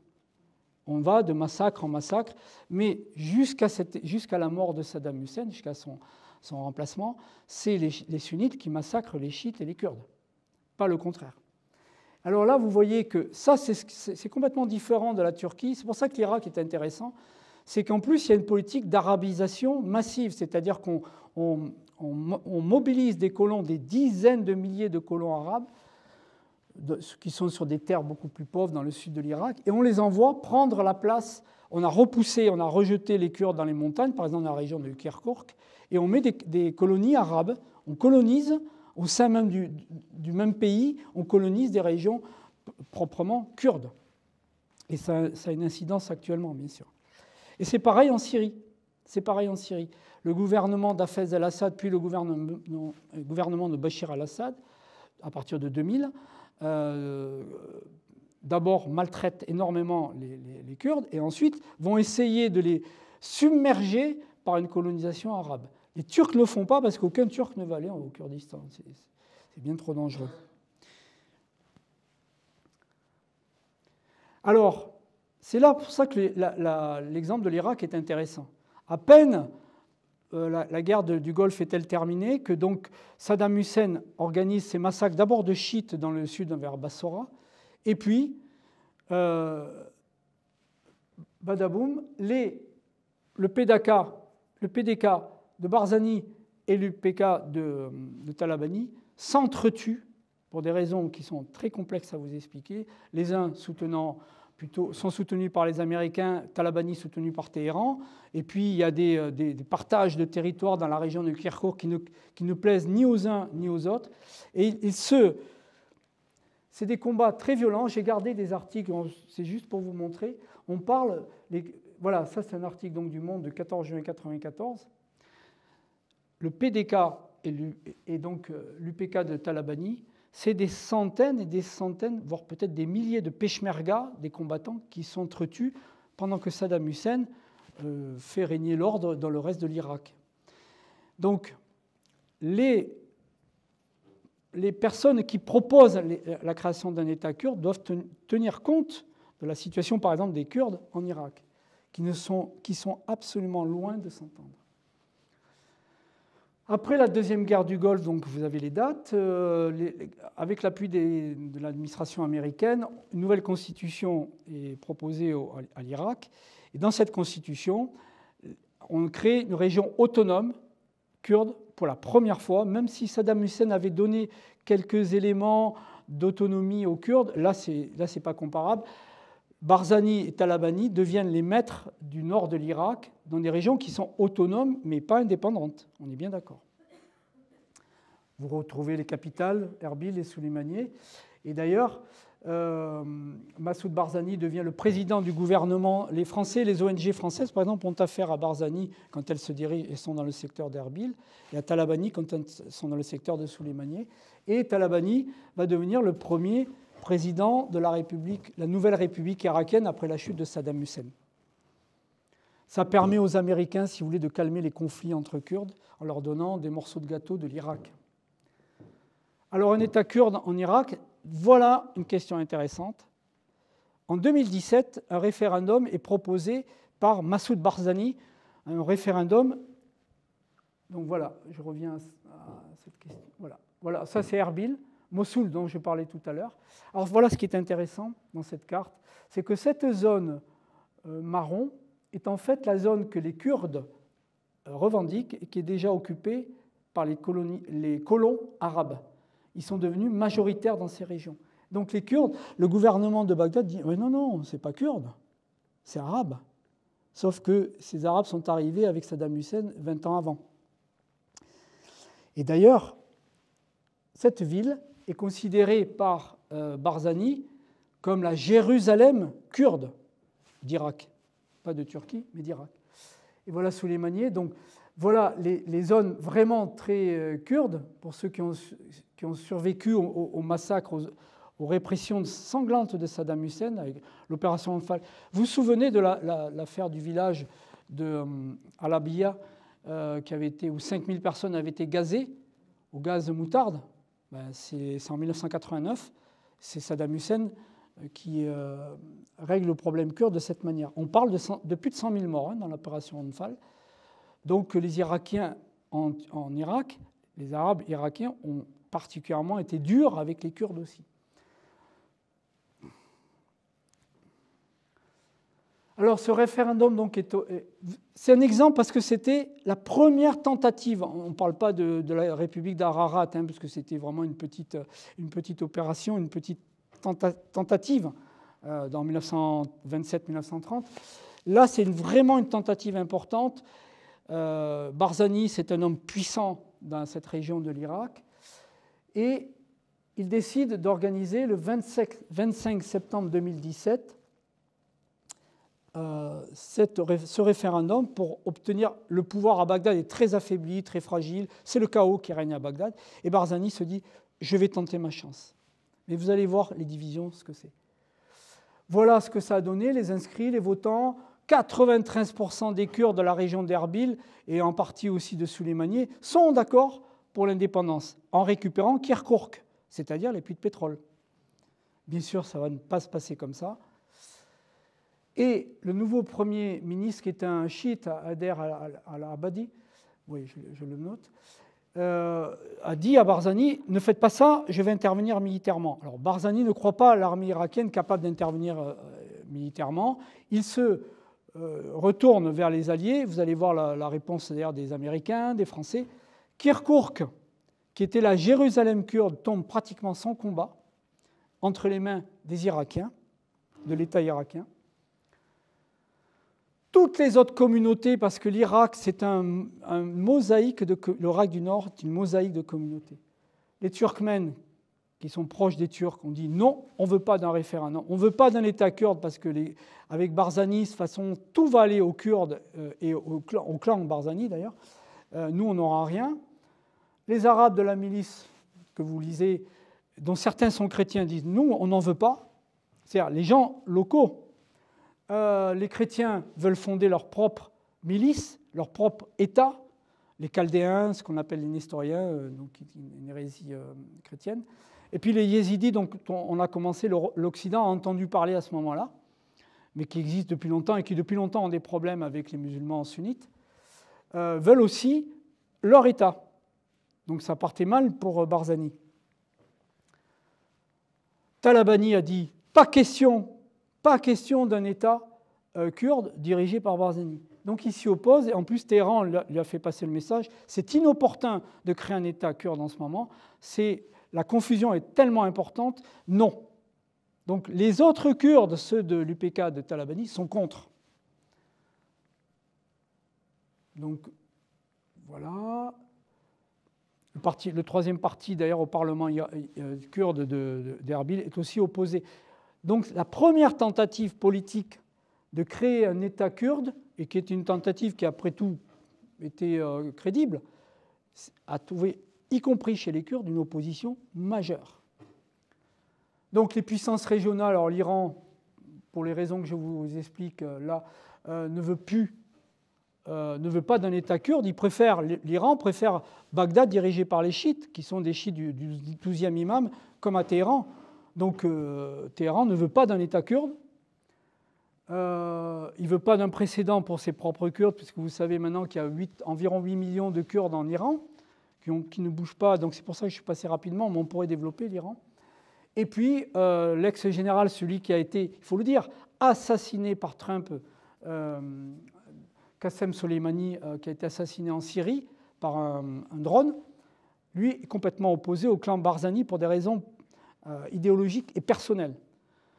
Donc, le résultat de alors la Turquie, elle a massé tout de suite des troupes à la frontière, prêtes à intervenir si jamais l'indépendance avait été acquise. Je rappelle que Kirkouk, la fameuse région qui est pétrolière ou pétrolifère de l'Irak, est aussi réclamée par la Turquie depuis le traité de Sèvres et le traité de Lausanne, parce que les Turcs considèrent que ça leur appartient. C'est vous dire que c'est complexe.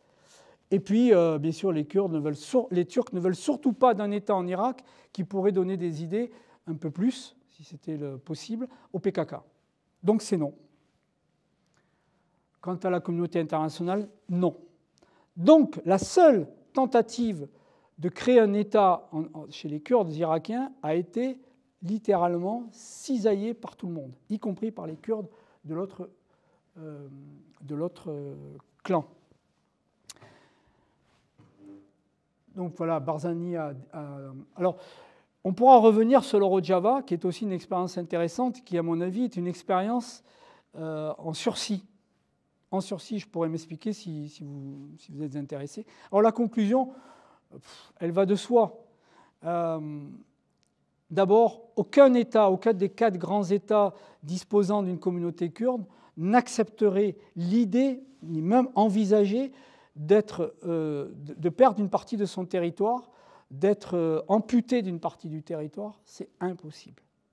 Et vous avez parmi ces 4 États, 2 États ultranationalistes, je les connais tous, ultranationalistes, c'est la Turquie et l'Iran, où même les opposants à Erdogan ou les opposants aux ayatollahs seraient prêts à rentrer dans le camp des ayatollahs ou de Erdogan si on touchait à la question kurde, si on avait l'idée de créer un État kurde en Iran ou en Turquie. Ça provoquerait une guerre immédiatement. La Syrie et l'Irak, c'est donc un peu différent. Donc ça, c'est le premier point. Le deuxième point, quelle serait la viabilité d'un État kurde en Orient sans accès à la mer, qui a perdu désormais les puits de pétrole de Kirkouk, et qui serait un État économiquement, avec des régions comme en Turquie, les régions de l'Est très très pauvres, ruinées d'ailleurs par les interventions de l'armée turque, la viabilité économique est quasi impossible. On parle donc de 32 à 40 millions Voilà. Troisièmement, eh ben, il faut que les Kurdes s'entendent. Ils en sont incapables. J'ai oublié de dire, parce qu'il fallait faire vite, que Barzani, le PDK de Barzani, donc l'Irakien, le Kurde irakien, aide en ce moment l'armée turque qui combat le PKK dans les montagnes du nord de l'Irak. Il donne un coup de main aux forces spéciales turques parce qu'il déteste le PKK. Donc le troisième point, eh bien, quel État, avec quel gouvernement, avec quelle idéologie politique pourrait être créé un État dans la mesure où les Kurdes ne s'entendent absolument pas entre eux. Je ne parle pas de l'écriture, des dialectes. D'ailleurs, il y a une diapo qui a sauté. Il y a plusieurs dialectes kurdes. Il y a le kurmanji qui est parlé par environ 60% de la population dans le nord de l'Irak et en Turquie. Et après, il y a 2 ou 3 autres dialectes. Et c'est un peu comme l'arabe classique parlé, on va dire, en Syrie ou en Jordanie et le maghrébin. Il y a beaucoup de mots très différents. Ils se comprennent, mais ce n'est pas évident. Donc, je ne parle même pas de ces difficultés, on va dire, linguistiques. Je parle de la politique. Ils ne sont pas capables, pour le moment, et c'est malheureux, parce que bien sûr qu'ils méritent. Je ne veux pas renvoyer dos à dos les États qui pratiquent une politique terroriste comme l'État turc et la résistance farouche et désespérée, on va dire, des miliciens du PKK. Ce n'est pas la même chose. Mais quand on parle d'un État kurde, nous, en Europe, quand on dit « oui, on va créer un État kurde », vous avez ces trois questions. Donc, impossibilité pour les grandes nations du Proche-Orient d'accepter, même d'envisager l'idée d'un État, la création d'un État kurde, sans provoquer une guerre générale. D'ailleurs, vous l'avez vu, si Barzani avait réussi son coup, l'armée turque intervenait tout de suite, elle écrasait Barzani et les milices, les Peshmerga irakiens, c'est sûr. Deuxièmement, aucune viabilité économique dans la mesure où toutes les zones riches, à part dans le Rojava, ont échappé maintenant au contrôle des Kurdes. Et troisièmement, eh bien, des divisions très très fortes entre Kurdes, très très fortes. Kurdes irakiens, Kurdes d'Irak avec le PKK. Voilà la conclusion. Nous sommes 10h05, c'est 1h15. Donc je n'ai pas parlé de la Syrie ni de l'Iran. Mais si vous voulez, on peut parler, si on a des questions, de l'expérience du Rojava actuellement en Syrie. Voilà, j'ai terminé très rapidement cet exposé qui était mené à grande vitesse, on va dire.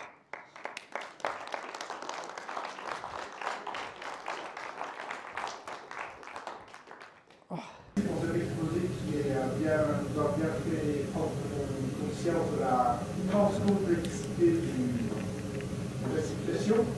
Si jamais on n'était pas convaincu avec la manière rapide, on avait déjà parlé de la situation dans tout ce territoire. Peut-être au niveau des conclusions, je vais mettre une hypothèse qui dira simplement une situation. En tout cas, dans la partie turque et syrienne, dans laquelle le PKK semble politiquement majoritaire, je parle bien de... Oui. Il est, oui. À partir du moment, où il y aurait en Turquie un nouveau régime, dont on pourrait parler avec un fonctionnement plus démocratique, on peut imaginer que toutes ces communautés, qui ont les mêmes intérêts à défendre que les Turcs, et à ma connaissance, ils ne demandent pas la création d'un État. Ils demandent à pouvoir se développer sur leur territoire avec un fonctionnement démocratique, avec des moyens économiques, de venir à pouvoir vivre chez eux. Et cette position peut peut-être un jour être admise par le reste de la population turque. Si ça ne veut pas le cas aujourd'hui, parce qu'elle est très soumise aux positions très nationalistes que Erdogan sont. Oui, alors vous avez raison sur le fond. Alors, ça ramène. Il y a deux questions là. Il y a le problème des futures élections en juin 2023, des élections qui vont être législatives et présidentielles en Turquie, où les deux partis qui s'opposent à Erdogan, le parti républicain qui est l'héritier des partis kémalistes, qui est dirigé d'ailleurs par le maire d'Istanbul, et le parti du HDP, le parti modéré dont le secrétaire national est en prison. Alors, c'est une question importante parce que si la Turquie peut basculer vers la modération, vers un régime plus modéré, est-ce qu'il y aurait une ouverture ? Je vais y répondre. D'abord, ces élections s'annoncent plutôt mal. On peut être sûr que Erdogan va bidouiller au maximum les élections, va mettre en prison, interdire de se présenter à des candidats. Enfin, on peut être sûr qu'il ne va pas lâcher le pouvoir comme ça, parce qu'il sait que s'il le lâche, il est perdu. Il aura l'armée avec lui pour la première fois, parce qu'il a tellement purgé l'armée que désormais les cadres des deux écoles qui étaient les deux écoles qui fournissaient les officiers et sous-officiers de l'armée turque ont été fermées. Il a monté une université de la défense où d'ailleurs les membres du PKK, de l'AKP, du Parti de la Justice à Prospérité, qui est le parti d'Erdogan, rentrent massivement. Donc s'il arrive à noyauter l'armée, elle ne bougera pas. Par contre, je rappelle, ça c'est en cas d'élection qui se déroulerait normalement. Je vous le dis, si jamais un des candidats opposés à Erdogan annonce une nouvelle politique d'ouverture avec les Kurdes, il y a des chances qu'il saute. Il y a des chances que l'armée pro-Erdogan et anti-kurde, mais de manière... J'ai des amis dans l'armée, j'avais des amis plutôt, dans l'armée turque. C'est une raison d'être de l'armée turque, le combat contre les Kurdes. Donc, vous avez vu l'exemple de Turgut Özal en 1993 qui est assassiné, probablement par des membres de l'armée. Le simple fait débaucher une politique de main tendue est très dangereux. Alors, c'est aussi en Turquie, et ça vous avez raison, c'est le seul moyen de faire avancer les choses, qu'un gouvernement plus modéré, plus moderne, puisse avoir la main et ensuite, sans l'annoncer dans un programme, pour des raisons de sécurité, puisse ouvrir l'économie du Kurdistan qui est ruinée. C'est ruiné. Le pays, la zone sud-est est ruinée. Diyarbakir a gonflé 3 ou 4 fois en population, je connais bien Diyarbakir, a gonflé en population, mais il n'y a rien, il n'y a pas de travail. Les Kurdes s'en vont, en Allemagne, en France, s'exilent, il n'y a pas de travail. Et au niveau scolaire, c'est un vrai désastre.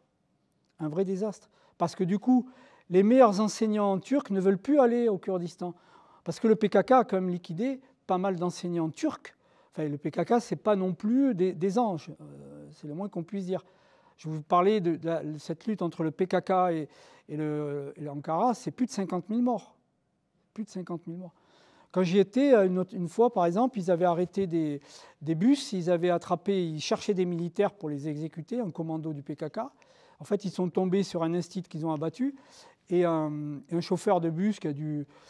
Et je suis arrivé juste après l'attentat et les forces turques y étaient déjà. Et c'est un exemple, ces combats entre l'armée turque et le PKK sont très brutaux. Il n'y a jamais de blessés, il y a des prisonniers ou des morts. C'est très troublant quand vous lisez la presse turque. Donc, pour revenir à ce que vous disiez, oui, il y aura une petite fenêtre de négociation possible. Je vois plus un Rojava entraînant les voisins qu'une solution en Turquie. En tout cas, elle passera évidemment par une ouverture économique pour cette région, mais franchement... Le nationalisme turc qui a été littéralement excité par Erdogan ne veut pas en entendre parler pour le moment. Alors, il ne faut pas non plus jeter la pierre aux Turcs. Il y a aussi une opposition au président Erdogan qui n'est pas négligeable, qui souffre terriblement. Il y a une élite turque que je connais très bien, qui est une élite formidable, ouverte sur la modernité, sur l'Union européenne, sur le monde. Une partie est déjà en prison. Et l'autre partie essaye de se faufiler pour se placer dans les partis d'opposition dans le cas où ceux-ci pourraient se présenter aux élections de 2013. Mais pour le parti, le HDP, Erdogan, il suffit par exemple de critiquer même un peu, vous le savez, la politique d'Erdogan pour être tout de suite menacé de complot contre l'État, de menaces terroristes. C'est un cauchemar actuellement. Mais le fait, c'est que comme il a verrouillé l'armée, il peut rester au pouvoir. parce que c'est l'armée qui décidait avant. Il y a eu on était au 4e coup d'État, le 15 juillet 2016. C'est l'armée qui pouvait... Et nous, nous étions... Je me souviens, j'avais donné une conférence sur la Turquie et l'Union européenne. Peut-être ici, d'ailleurs. Ouais. Et j'avais dit, nous, les Européens, on est complètement aveugles en voulant que l'armée turque rentre dans ses casernes, alors que, justement, Mustafa Kemal lui avait donné des pouvoirs constitutionnels importants, qui ont été d'ailleurs agrandis après les présidents des années 70, où l'armée avait un pouvoir constitutionnel d'intervenir pour sauver l'État laïque. À partir du moment où les Européens ont dit non, non, l'armée, il faut qu'elle reste dans ses casernes, comme chez nous, pour Erdogan, c'était un cadeau béni des dieux. Oui, oui, on va faire comme ça. Il a écrasé l'opposition de l'armée, et c'est la seule opposition importante. Donc, pour les négociations de 2013, ça va être les élections de 2013, on peut espérer qu'il se passe quelque chose. Vous savez, actuellement, ce qui menace la stabilité du pouvoir d'Erdogan, ce n'est pas les Kurdes, ce n'est pas Daesh, avec qui d'ailleurs il est plus ou moins lié selon les circonstances, c'est la situation économique qui est catastrophique. L'inflation est à plus de 20%. La livre turque a perdu depuis le début de l'année, mais elle avait déjà perdu une partie, plus de 30% de sa valeur. Les investisseurs s'enfuient, quittent la Turquie. Et Erdogan, il avait monté une partie de son prestige au début, lorsqu'il était Premier ministre, sur justement l'accès au crédit des petits artisans, des petites entreprises, accès au crédit auprès des banques turques, qui étaient alimentés par des des investisseurs étrangers. On a construit les usines à Borsa, pour Renault, pour Fiat. Il y a eu d'énormes investissements. Et là, les investisseurs qui commencent à en avoir assez des choix du gouvernement d'Ankara, c'est le 3e patron directeur de la Banque centrale turque qui vient d'être nommé. C'est la confusion. Et ça, les investisseurs, ils n'aiment pas. Ça peut le faire tomber, parce que les Turcs sont très, très mécontents de la situation économique. Malheureusement, ce n'est pas les Kurdes ou des problèmes comme ceux que nous avons envisagés. Mais ce n'est pas fait. Hein. C'est pas fait.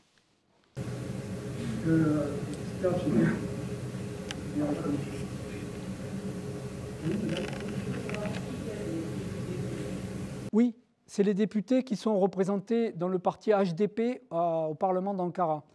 Pour ceux qui surtout ne critiquent jamais le pouvoir. Il y en a plusieurs qui sont en prison, et le secrétaire national du HDP, qui est le parti représentant les Kurdes modérés, il est en prison depuis 6 ans. Donc effectivement, il y a une représentation kurde à Ankara, mais on va dire que c'est une représentation assez symbolique. Par exemple, la représentation des députés kurdes au Majlid, au Parlement de Téhéran, est beaucoup plus importante. Et d'ailleurs, Téhéran est beaucoup plus modéré avec ses Kurdes. Il ne faut pas qu'ils dépassent certaines limites quand même, hein, bien entendu. Pas question de créer un État kurde en Iran. Mais la République islamique est beaucoup plus modérée et tolérante avec ses Kurdes que les 3 autres pays, mais beaucoup plus. Voilà. Oui. Alors l'expérience du Kurojava, c'est à partir de la bataille de Kobané, elle se termine en 2015. Les Kurdes, qui sont les principaux vainqueurs de cette bataille de Kobané, avec l'appui américain, l'appui aérien américain, vont créer avec des milices arabes, des chrétiens et des Arméniens, ce qu'on appelle les forces démocratiques syriennes, le FDS, où les Kurdes sont majoritaires comme combattants. Et ce FDS va libérer Raqqa en 2016 et Deir el-Zor, donc Daesh est viré en 2017 de Deir el-Zor, donc c'est fini. Et du coup, il installe sa propre administration, puisque l'État de Damas est incapable d'organiser une administration qui est viable dans ce secteur que je vous ai montré tout à l'heure, qui est dans le nord-est de la Syrie, où depuis les années 90, on a trouvé du pétrole. Ce qui rend d'autant plus attractif cette région. Alors, moi, le Rojava, c'est une expérience extraordinaire. On en a parlé tout à l'heure avec le confédéralisme démocratique, les nouvelles instructions idéologiques du PKK et du PYD, qui est le parti syriens, kurdes, avec les YPG, c'est les forces de défense, enfin c'est les forces militaires. Hein. Alors YPJ, c'est que les femmes, les unités que de femmes. Bon. Donc CFDS occupe actuellement les forces démocratiques syriennes avec une composante majoritaire kurde, occupe le nord-est de la Syrie et pour le moment sont indépendantes puisque Damas est absolument incapable de reprendre la région. Alors c'est une expérience extraordinaire parce qu'elle est libertaire quelque part. Je ne sais pas si on peut, et ça a été le problème en Aragon en 1938, si on peut élargir l'expérience anarchiste ou libertaire, on va dire, au-delà d'une zone relativement étroite. On ne peut pas, pour le moment, ça n'a jamais été prouvé au niveau d'une nation, d'un État, dans ses relations avec les nations voisines, etc. Alors, comment ? Ils n'ont pas accès à la mer. Oui, bien sûr, ils n'ont pas accès à la mer. Et donc, ce Rojava, voilà ce que j'en pense. Premièrement, Damas, dès que Damas aura les moyens militaires de reprendre le Rojava, Damas va le reprendre. Il ne laissera pas le Rojava comme ça. Si le Rojava, deuxièmement, si le Rojava finalement arrive à s'autonomiser, l'armée turque interviendra. Donc troisièmement, que vont faire les Russes ? Il n'y a que les Russes qui peuvent, pour le moment, bien plus que les Américains, donner des bons, on va dire, aux uns et aux autres. Or, les Russes soutiendront toujours Damas, c'est clair. Les Kurdes, ils s'en foutent complètement. Quatrièmement, que vont faire les Américains ? Eh bien, les Américains, ils ont été totalement, quand le président Trump retire les forces spéciales de la Syrie du Nord, les forces spéciales américaines qui aidaient les Kurdes, c'est en 2019, octobre 2019. Vous savez que les conséquences ont été dramatiques. D'abord, l'émissaire américain, le puissant émissaire américain McGurk, a démissionné. Et après, je vous le rappelle, c'est Jim Mattis, le secrétaire d'État à la défense américaine, qui a démissionné pour montrer son désaccord avec Trump. Mais ça a été fait. Du coup, les Français ont remballé aussi, parce que ce n'est pas les Français qui pouvaient tenir face aux Turcs. Donc, ça veut dire que si on peut défendre l'indépendance, c'est les Américains, mais à la condition qu'ils aient négocié avec les Russes. Ce n'est pas le moment. En ce moment, ce n'est pas possible. Et les Américains, non seulement auront du mal à négocier avec les Russes, parce que les Russes ils sont en position de force, et plus les Américains ont perdu une partie de leur crédibilité en Orient, après toutes les erreurs qu'ils ont commises, c'est normal. Bon, vous savez tous que le secteur du Proche-Orient, depuis Barack Obama, n'intéresse plus les États-Unis. C'est d'autres secteurs en Asie qui intéressent les États-Unis, sur lesquels ils sont capables de s'engager en force. Donc, en fait, le Rojava va dépendre de la bonne volonté de Damas et d'Ankara. Et de bonne volonté, il n'y en aura pas. Donc, soit les Américains envoient des troupes et donc neutralisent une éventuelle intervention turque. Alors ça, par contre, ça peut être négocié avec un futur gouvernement turc. Les Américains seraient très satisfaits de pouvoir de nouveau discuter avec la Turquie, qui est quand même une grande puissance régionale, s'il y a un changement de gouvernement. Ils ne s'entendent pas du tout qu'Erdogan, personne ne s'entend avec lui d'ailleurs. Voilà. Donc le Rojava, c'est une très belle expérience qui, pour moi, a une durée de vie limitée. Malheureusement. Monsieur ? Au-delà de l'aspect sympathique que l'on peut avoir pour les Kurdes, la question que je me pose, tout à l'heure posée, magnifique, c'est quel serait l'intérêt pour le monde, pas pour l'Europe, et de créer un État kurde. Parce que si on prend la situation d'il y a 20 ans, par exemple, si on prend la situation d'il y a 20 ans, qui n'était pas parfaite, il y avait beaucoup d'inconvénients, mais Damas était une ville riche, l'Irak, on pouvait y aller, on pouvait se promener pas trop mal en Turquie, on pouvait même aller en Libye pour se promener, on pouvait aller en Égypte sans aucun problème. Et donc finalement, est-ce que le monde d'il y a quelques temps n'était pas plus sûr, entre guillemets? Et la question que je me pose, vous allez me dire si la comparaison est absurde ou réelle, est-ce qu'on ne risque pas de faire, avec un Kurdistan indépendant, un autre État d'Israël? C'est-à-dire quelque chose qui est moralement normal et parfait, donc, mais qui, depuis 50 ans d'une source de guerre permanente dont on ne voit pas finalement très bien l'issue. Alors je reprends votre question à la fin. D'abord, l'État d'Israël créé en 1948, et c'était un État qui est venu de l'extérieur. Enfin, on va dire que c'est un apport extérieur. Les Kurdes sont sur place. Donc là, déjà, la comparaison est un peu difficile. Je vais répondre je crois que je l'ai exprimé, malgré la sympathie qu'on peut éprouver pour les Kurdes. La création d'un État kurde dans l'état actuel, ça serait une guerre générale. Et nécessairement perdue par les Kurdes. Ils sacrifieraient encore leur magnifique jeunesse en vain. En vain. L'armée turque, rien que l'armée turque peut écraser les quatre représentations kurdes dans les 4 pays, on va dire. Et puis, je le répète, les Américains, s'ils ne sont plus partie prenante dans le jeu, ou très mal, ou de manière superficielle, on voit bien que Biden, il est différent de Trump, mais ce n'est pas pour autant qu'il comprend mieux ce qui se passe en Orient. Ils n'ont aucune chance. Ils n'ont aucune chance. Et d'ailleurs, pourquoi est-ce qu'on irait faire la guerre pour les Kurdes ? Vous comprenez ? C'est la même question qu'en 1923, après Lausanne. C'est la même question que les Français ont dû se poser, en disant on ne va pas perdre des hommes. D'abord, on ne peut plus faire la guerre comme ça, et on ne va pas perdre des hommes pour les Kurdes. C'est qui les Kurdes pour nous ? Alors je réponds après. Les Kurdes, eh bien, moi, quand je conclus à titre personnel des questions que je me pose sur le Proche-Orient, je me dis, actuellement, pour ma civilisation, pour mes enfants et mes petits-enfants, quel est l'ennemi ? Pour moi, c'est le sunnite radical. C'est l'islam sunnite radical. Qui sont les ennemis de mes ennemis ? Les pires ennemis de Daesh, d'Al-Qaïda. Quels sont les pires ennemis ? L'Iran et les Kurdes. Donc il faut tendre la main aux deux, parce que les ennemis de nos ennemis sont nos amis. Mais la France toute seule, sans les Américains, elle ne peut pas faire grand-chose.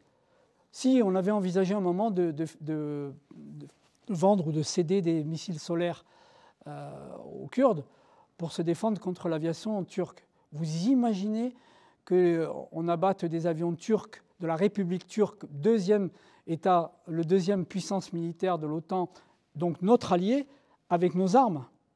C'est impossible. Il faut être réaliste. Donc malheureusement, pour le moment, sauf une évolution sensible en Turquie, que franchement à court terme, on ne la voit pas. Et autre part, en Irak, c'est le chaos. En Irak, c'est le chaos. Oui. Comme la situation est extrêmement complexe, et je pense que ce n'est pas une bonne chose que de revenir sur cette idée de la création d'un État kurde. Pourquoi ?